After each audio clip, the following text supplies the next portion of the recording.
Hello, I'm excited to be here today and looking forward to talking to you about Harwood Park. This park of the four parks is probably the furthest behind the others, and mainly because we have some existing historic structures on the site, and it's taken a while to sort of get everyone to wrap their heads around what exactly we're going to be doing with the buildings. We're still working on that, but we do know that our two landmark buildings, the facades, are definitely going to be renovated and restored to their original splendor.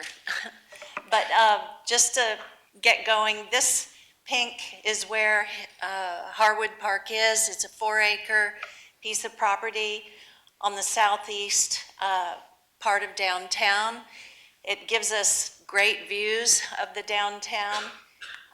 We're sort of the bridge between Main Street Gardens and the farmers market to the south.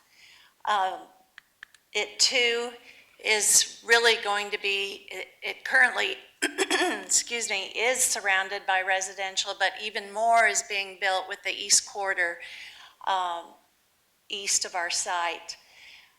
So it's really going to be a neighborhood park. I mean, we want lots of residents to enjoy this.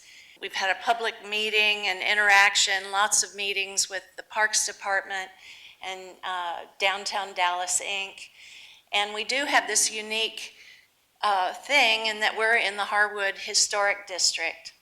We have two very significant buildings, 312 Harwood and 412 Harwood.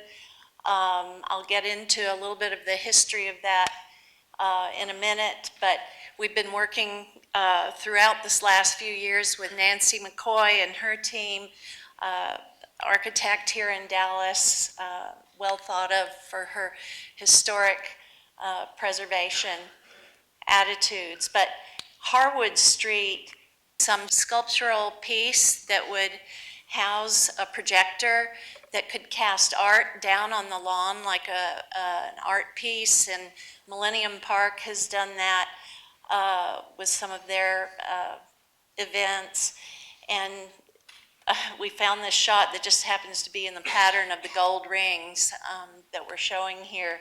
But you could imagine art being shown here on the lawn or on the buildings, showing the history of Dallas in various places on the buildings like San Antonio does so greatly downtown. And just quickie sketches.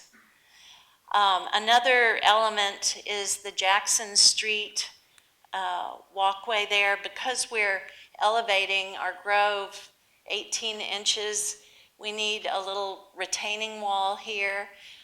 So we've proposed too that we use some of these amazing pieces from the boneyard and create this intermittent artifact wall. It would be quite low. It would be 18 from the Grove and 36 inches from Jackson Street, but people would, sitting at cafe tables, will view over to the activity on Jackson. But we have some amazing pieces. There's a 28-foot long cartouche that used to be on one of the buildings in downtown that we could use, but it's in very early development. Just a quickie shot of what that could sort of feel like. And then our Harwood Street presence is very important also. This is where our historically significant buildings are, 412 and 312, and the Petra Politan. It's what's affectionately known as the Petra Politan. It is not a landmark building, but it's a cool building. But it had a pet babysitting place in there for many years, and its name was the Petra Politan, and that's all I know to call it by. But anyway, we're still proposing to restore the facade of that, and we might have a cafe beyond and viewing to the dog park, which is adjacent to it. These are just quickie sketches. Also, we're looking at ways to carry on the close street frontage that used to be there when there were so many buildings in the park site, and we're playing with carrying off the rhythm of the columns from 412 on through and into the entry of the park directly across from the Presbyterian Church. And just a shot of what that might look like. This is the old Petra Politan, and our columns and seating elements, and then with Pamela Nelson's, or the United Artists Building, that will be restored in the background, and this is where that rain garden promenade starts. And then, too, we are also hoping that this project could be an impetus to connect to other parts of downtown Dallas.